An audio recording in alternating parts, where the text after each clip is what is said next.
සුබ දවසක් කියලා ඔයාලව දස්සාදරෙන් පිළිගන්නවා මදර් ස්වීට් හෝම් YouTube channel එකට. ඉතින් අපි බත් ඉතුරුනහම මොකද කරන්නේ? බත් ටික විසික් කරනවද? නමුත් දැන් ඔයාලට පුළුවන් ඒ ඉතුරු වෙන බත් වලින් පැය භාගයක් වගේ තම සුළු කාල වේලාවකදී මෙන්න මේ විදිහට රස දොඩොල් එකක් හදාගන්න.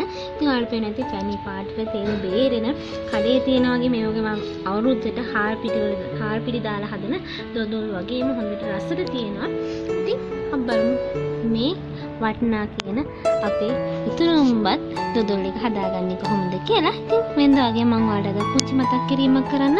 ඔයා තාමත් අපේ channel එකට එකතු වෙන්නේ නැති කෙනෙක් නම් දැන්ම පහතින් subscribe button click කරලා මේ දැන්ම අපිත් එක්ක එකතු වෙන්න. ඉතින් මේ වගේම ඔයාලට පුළුවන් දැන් ඕනෑම භාෂාවකින් අපේ videos බලන්න. මොකද අපේ videos වල දැන් හැම භාෂා 30කට වැඩි වෙන අපි subtitle එක දාලා තියෙනවා. එහෙම නැත්නම් උපසිරසි අන්තර්ගත වෙනවා. ඉතින් ඔයාලට පුළුවන් ඔයාලා කැමති භාෂාවකින් අපේ videos දැන් බලන්න. ඉතින් අපි ඉතුරු බත් දොඩොල් එකට මම අරන් තියෙනවා උයාගත්ත බත් කෝප්ප දෙකක්, පොල් කිරි කෝප්ප දෙකමාරක්, සීනි කෝප්ප එකමාරක්, පොල් තෙල් කෝප්ප කාලක්, උණු වතුර කෝප්ප කාලක්, ඒ වගේම කුඩු කරගත්ත කඳු මුංගු කුඩු. මේ තියෙන්නේ බෙදගත්ත, කියන්නේ මේවා කබලේ බෙදලා නෙවෙයි තෙලේ බෙදලා ගත්ත කජු රට කජු තමයි මේ තියෙන්නේ. ඔයාලා ගාව පුහුල් කජු නැත්නම් කජු තියෙනවා නම් ඔයාලට පුළුවන් ඒ වුණත් මේකට දාන්න. ඉතින් අපි බලමු මේක හදාගන්නේ කොහොමද කියලා. ඉතින් අපි මුලින්ම අපේ මේ බත් ටික හොඳට මේ පොල් වතුර ටිකක් දාලා මේ ටික හොඳට බ්ලෙන්ඩ් කරගන්න ඕන.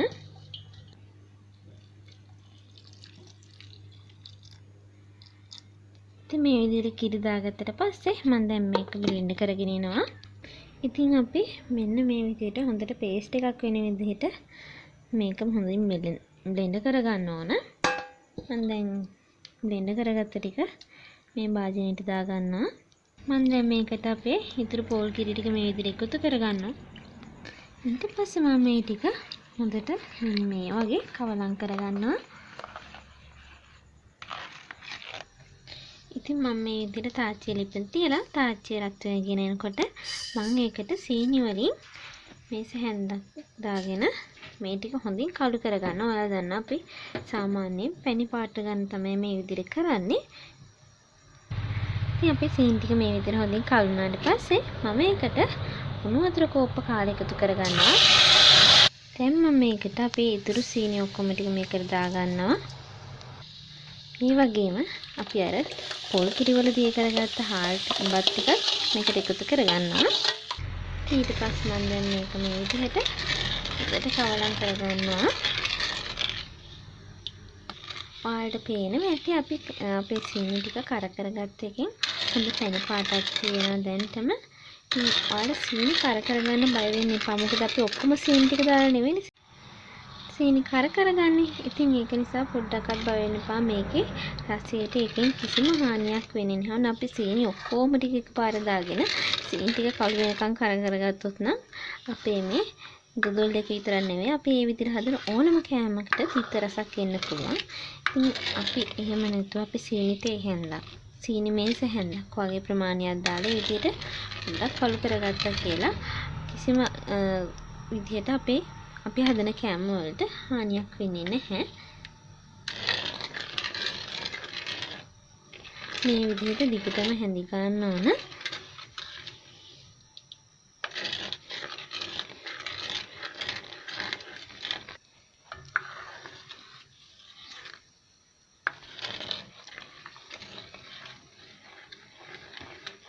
ඉතින් මේ තියෙන්නේ අපේ මිශ්‍රණය. විනාඩි 5කට පස්සේ අපි හොඳින් හැඳිලා ගන්නකොට ඔයාලට පේනවා ඇති අපි සාමාන්‍යයෙන් දොඩොල් හදනකොට වගේම මේ වෙලාවේදී මෙන්න මේ විදිහට බුබුලු දාන්න ගන්නවා. ඒ කියන්නේ මේක හොඳින් උතුරනවා.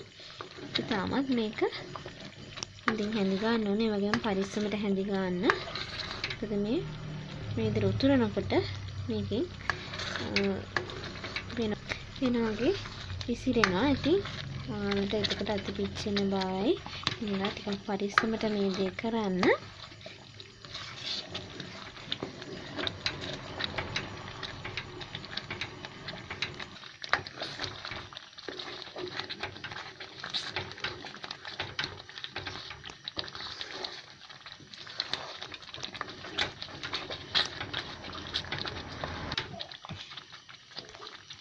මම දැන් මේකට විනාඩි 10කට පස්සේ අපේ පොල් තෙල් වලින් ටිකක් මේකට එකතු කරගන්නවා. මේ පොල් තෙල් දාන ප්‍රමාණය වෙනස් වෙන්න පුළුවන්. ඒ කියන්නේ ඔයාලා මේ ගන්න පොල් කිරි කියනවානේ. පොල් කිරි ගන්නවනේ ටිකක් මිටි කිරි ගන්නවා අපි. ඉතින් ඒ මිටි කිරි වලත් සමහර කල්ටි පොල් කිරි වල තියෙන තෙල් ගතිය අඩුයි. එහෙම වුණාම ඔයාලට මේකට තෙල් ටිකක් වැඩිපුර දාන්න සිද්ධ වෙයි. ඒක නිසා ටිකක් පැහිච්ච පොල් කිරි ගන්න. මේ දොඩොලයකට විතරක් නෙමෙයි ඕනම දොඩොල එකක් හදනකොට අපි හොඳින් පැහිච්ච පොල් වලින් කිරි ගන්නවා නම් අපිට වැඩි තෙල් දාන්න ඕන වෙන්නේ නැහැ.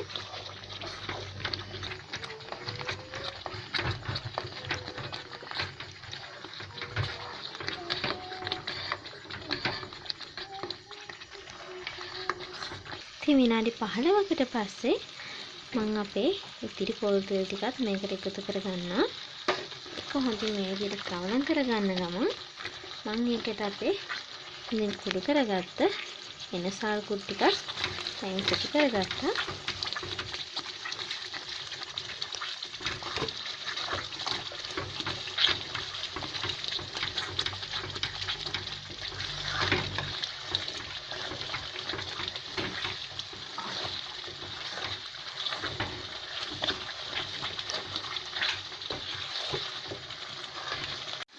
මේ තියෙන විනාඩි 20කට පස්සේ අපේ මිශ්‍රණය ඉතින් ඔයාලට පේනවා ඉතින් අපේ දොඩොල් එක මේ විදිහට හැදීගෙන යනකොට අපි දාපු තෙල් ඒ වගේම අපේ පොල් කිරි වල තිබ්බ තෙල් ටිකම පිටට උනනවා. ඉතින් මම මේ වෙලාවේදී අපේ රටකජු වලින් ටිකක් මේ විදිහට එකතු කරගන්නවා. ඔයාලට පුළුවන් මම කලින් කිව්වා වගේම කජු ටිකක් පුහුල් කජු ටිකක් මේකට එකතු කරගන්න.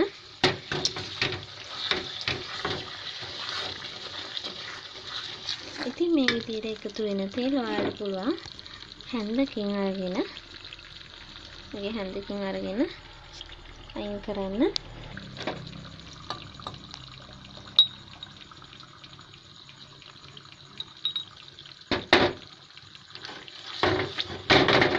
දැන් ඉතින් අපේ දොඩොල් එකේ පදම හරි ඔයාලට පේනවා ඇති.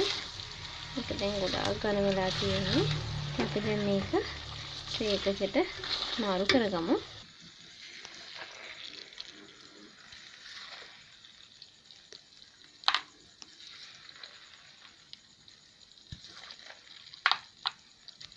මේ විදිහට භාජනයකට දාගත්තට පස්සේ ඔයාලා ඒක ගාන්ටි මේ විදිහට පැතිලි කරගන්න. ඊළඟට මම මේකට ඉතුරු කරගත්ත අපේ මැදගත් රටකජු ටික දානවා.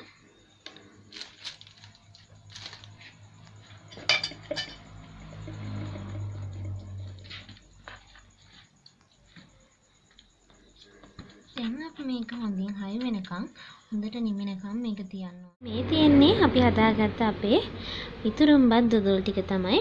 ඔයාලට පේනවා ඇති මේක දැන් හොඳට හයි වෙලා හොඳින් නිමිලා තියෙනවා. ඉතින් මම දැන් මේක කෑලි වලට කපා ගන්න හදන්නේ.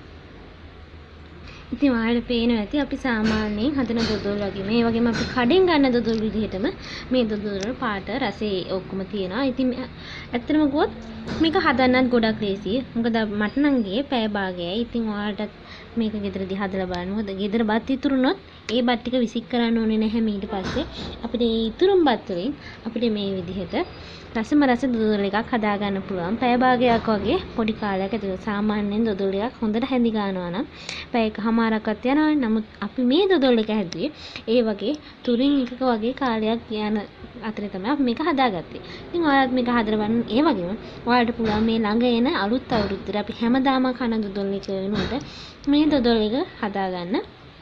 ඉතින් මම හිතනවා මේක හදලා ඔයාලත් ඔයාලගේ පවුලේ අයත් එක්ක රස විඳී කියලා. ඉතින් හවස තේ එකකට ඒ වගේම ගෙදරට කවුරු හරි ආවලා වුණත් ඔයාලට ශනිකව හදා ගන්න පුළුවන් රස කැවිල්ලක් තමයි මේ අපි අද කියලා දුන්න ඉතුරුම බද්දොත් ඉතින් තවත් මේ වගේ වීඩියෝස් බලන්න ඔයාලා දිගටම අපිත් එක්ක එකතු වෙලා ඉන්න.